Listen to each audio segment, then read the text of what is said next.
दोस्तों, उपवास से हमारा शरीर और मन दोनों स्वस्थ होता है।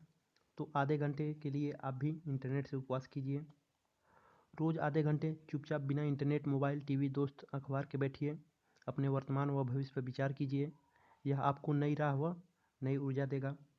एक्चुअली जब आप खाली बैठते हैं तो आपके दिमाग को प्रोसेसिंग टाइम मिल जाता है और यह प्रोसेसिंग टाइम आपके एफिशिएंसी को बढ़ाता है और आपको नई राह दिखाता है तथा आपको सोच जो डेवलप करने की क्षमता और ऊर्जा प्रदान करता है।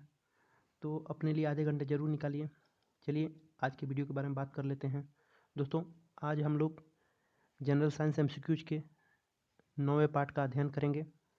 इससे पहले हम लोग 8 पार्ट पढ़ चुके हैं। उनके वीडियो अगर आपको देखना है तो डिस्क्रिप्शन बॉक्स में मैंने लिंक दे रखा है, वहाँ से आप जाके वीडियो देख सकते हैं। चलिए वीडियो स्टार्ट करते हैं। लेते हैं पहला क्वेश्चन। पहला क्वेश्चन है, निम्न में किस ईंधन का ऊष्मीयमान अधिक है? ऑप्शन हैं आपके सीएनजी, डीजल, एलपीजी या पेट्रोल। तो इसका राइट आंसर हो जाएगा एलपीजी। जी हाँ दोस्तों, एलपीजी का ऊष्मीयमान जो होता है सबसे अधिक है इनमें। एलपीजी यानी लिक्विड पेट्रोलियम गैस, जो हम घरेलू ईंधन के रूप में यूज करते हैं। चलिए देख लेते हैं किसका ऊष्मीयमान कितना होता है। तो सीएनजी का ऊष्मीयमान जो होता है वो होता है 50,000 किलो जूल पर केजी। ठीक है। डीजल का है 45,000 किलो जूल पर केजी। एलपीजी का है 55,000 किलो जूल पर केजी और पेट्रोल का है 45,000 किलो जूल पर केजी। यह दोस्तों एलपीजी का जो होता है सबसे अधिक। किस वृक्ष को पर्यावरण का दुश्मन कहा जाता है? ऑप्शन हैं आपके सुकोया, बरगद, यूकेलिप्टस या देवदार। तो इसका राइट आंसर हो जाएगा यूकेलिप्टस। जी हाँ दोस्तों, यूकेलिप्टस को पर्यावरण का दुश्मन कहा जाता है। क्यों कहा जाता है ये भी जान लीजिए। क्योंकि यूकेलिप्टस जो है भूमि से अधिक मात्रा में जल लेता है। एक चीज़ याद रखिएगा, अन्य दूसरे पौधों से 3 गुना अधिक जल लेता है। इसकी जड़ें जो होती हैं बहुत अधिक नीचे तक जाती हैं और वहाँ से जल को सोखती हैं। एक चीज़ याद रखिएगा कि ये जिस भूमि पे होता है वहाँ के अन्य पौधे या छोटे पेड़ नहीं उग पाते हैं, क्योंकि वहाँ के ज़मीन को यह बंजर बना देता है। ठीक है। चलिए नेक्स्ट क्वेश्चन लेते हैं। सामान्य बातचीत करने में ध्वनि की तीव्रता कितनी होती है? ऑप्शन हैं आपके 30 डेसिबल, 60 डेसिबल, 90 डेसिबल या 180 डेसिबल। तो इसका राइट आंसर हो जाएगा 60 डेसिबल। जी हाँ दोस्तों, सामान्य बातचीत के लिए जो ध्वनि की तीव्रता होती है वो 60 डेसिबल होती है। 30 डेसिबल याद रखिएगा, फुसफुसाहट, यानी हम लोग जो धीरे से बात करते हैं, किसी के कानों में बात करना, उस समय 20 से 30 डेसिबल ध्वनि की तीव्रता होती है। 90 डेसिबल याद रखिएगा, 90 डेसिबल पे हमारे कानों को मतलब श्रवण ह्रास होगा, यानी सुनने में वो ध्वनि सुनने में दिक्कत होगी कानों को। ठीक है। और 180 डेसिबल याद रखिएगा आप लोग, रॉकेट इंजन या वायु यानों का जो होता है वो ध्वनि तीव्रता होता है। ठीक है। चलिए नेक्स्ट क्वेश्चन लेते हैं। सर्वाधिक ओजोन क्षयकारी गैस कौन सी है? ऑप्शंस हैं carbon dioxide, carbon monoxide, chlorofluorocarbon या मीथेन। तो इसका राइट आंसर हो जाएगा क्लोरोफ्लोरोकार्बन। जी हाँ दोस्तों, सबसे अधिक ओजोन का क्षयकारी जो करता है वो क्लोरोफ्लोरोकार्बन, जिसको हम CFC बोलते हैं, CFC। ठीक। चलिए नेक्स्ट क्वेश्चन लेते हैं। न्यूरोटिक मेंटल डिसऑर्डर का क्या कारण है?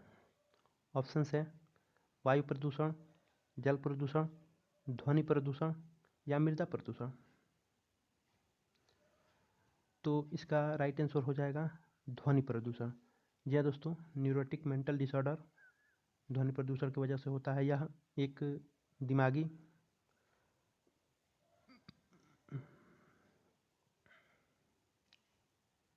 विकार है। एक चीज़ जान लीजिए इसके बारे में आप लोग, इसके सिम्टम्स क्या होते हैं?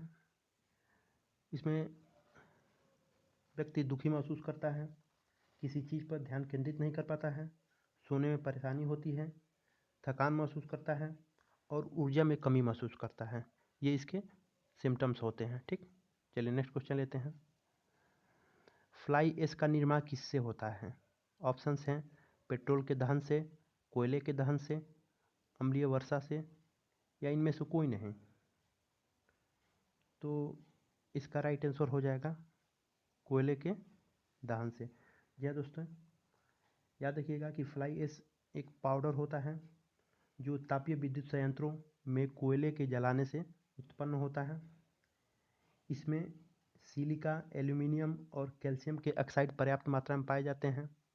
इसके अलावा ये चीज़ याद रखिएगा कि इसमें आर्सेनिक, बोरान, क्रोमियम तथा सीसा भी सूक्ष्म मात्रा में पाया जाता है जो मानव स्वास्थ्य और पर्यावरण के लिए हानिकारक होता है। ठीक है, चलिए नेक्स्ट क्वेश्चन लेते हैं।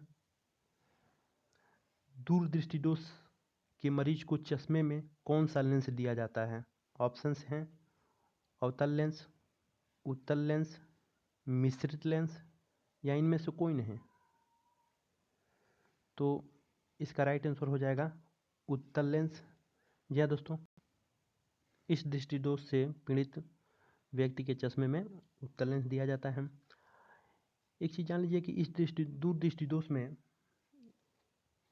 व्यक्ति को दूर की वस्तुएं तो स्पष्ट दिखाई देती हैं, लेकिन एक निश्चित दूरी से नज़दीक की वस्तुएं स्पष्ट नहीं दिखाई देती हैं। ठीक है, चलिए नेक्स्ट क्वेश्चन लेते हैं।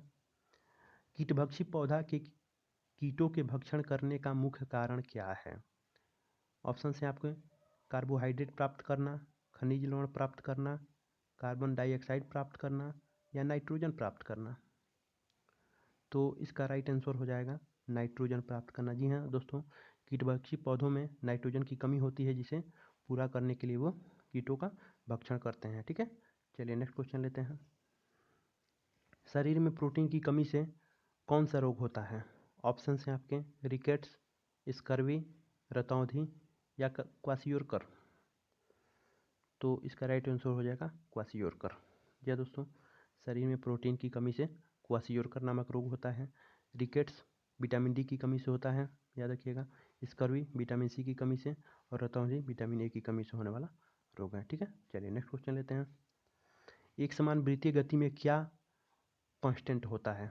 ठीक है, बताना ये है कि कौन सी राशि इसमें से अचर होगी यानी कांस्टेंट होगी। ऑप्शन है आपके चाल, वेग, त्वरण या अभिकेंद्री बल।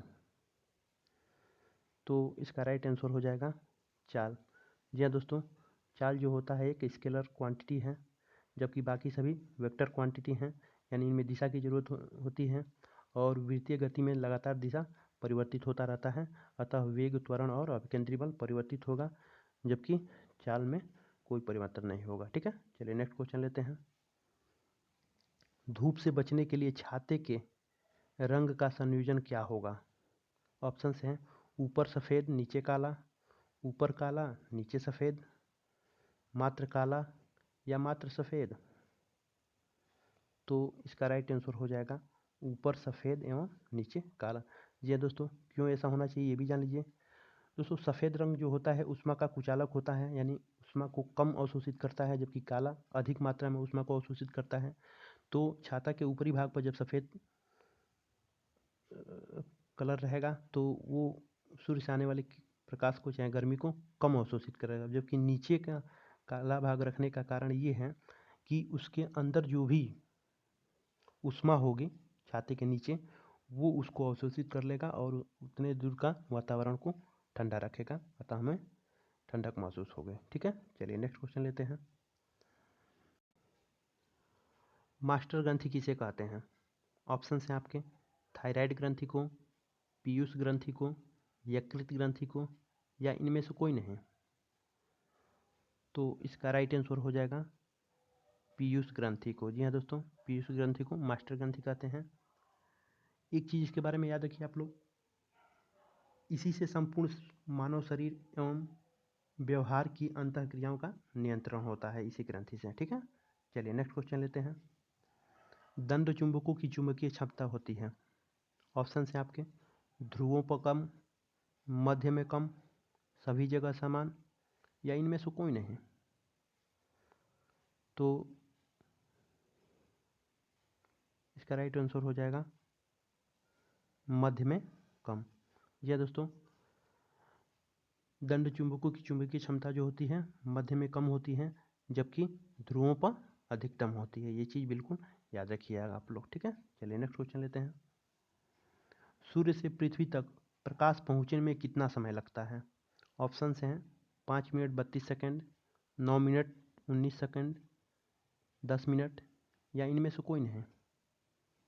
तो इसका राइट आंसर हो जाएगा 8 मिनट 19 सेकेंड।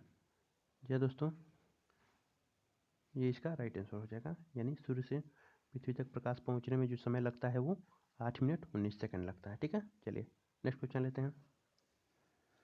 स्वचालित कलाई घड़ियों में ऊर्जा कहाँ से मिलती है? ऑप्शन हैं कर्चल ऐंठन से, बैटरी से, द्रव क्रिस्टल से, या हमारे हाथ के विभिन्न संचलन से। तो इसका राइट आंसर हो जाएगा हमारे हाथ के विभिन्न संचलन से। जी दोस्तों, हमारे हाथ के विभिन्न संचलन के कारण ही स्वचालित कलाई घड़ियों को ऊर्जा मिलती है और वो चलती हैं, ठीक है। तो ये रहे जनरल साइंस एमसीक्यूज के सेलेक्टेड और मोस्ट इम्पोर्टेंट परीक्षा उपयोगी 15 एमसीक्यूज। उम्मीद है कि ये वीडियो आप लोगों को पसंद आया होगा। अगर आप वीडियो पसंद आया है तो प्लीज़ इसे लाइक शेयर और कमेंट जरूर करें और मेरे चैनल को सब्सक्राइब करें। मिलते हैं नेक्स्ट वीडियो में, तब तक के लिए धन्यवाद।